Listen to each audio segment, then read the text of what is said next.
جانب آپ کو بتائیں کہ اتفاق رائے کے بغیر کوئی نئی نہر نہیں بنائی جائے گی۔ صوبوں کے درمیان باہمی اتفاق رائے تک وفاقی حکومت آگے نہیں بڑھے گی۔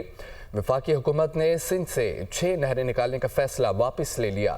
مشترکہ مفادات کونسل میں متفق کا فیصلہ۔ نئی نہروں کے معاملے پر ایکنک کی 7 فروری کی منظوری منسوخ۔ کینالز معاملے پر آئندہ کے لاہ عمل کے لیے ٹیکنیکل کمیٹی قائم کرنے کا فیصلہ۔ کمیٹی واٹر ایکارڈ اور واٹر پالیسی کے مطابق پانی کے استعمال کے لیے تجویز پیش کرے گی۔ صوبوں کے خدشات دور کرنے اور غذائی اور ماحولیاتی تحفظ یقینی بنانے کے لیے کمیٹی تشکیل دینے کا بھی فیصلہ کیا گیا۔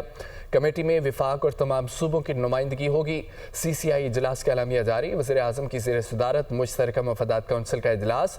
4 صوبوں کے وزرائے اعلیٰ اور وفاقی وزراء کی شرکت۔ پہلگام حملے کے بعد بھارتی یک طرفہ غیر قانونی اور غیر ذمہ دارانہ اقدامات کی بھرپور مذمت کی گئی۔ پاکستان ایک پرامن اور ذمہ دار ملک ہے، اپنا دفاع کرنا خوب جانتے ہیں۔ مشترکہ مفادات کونسل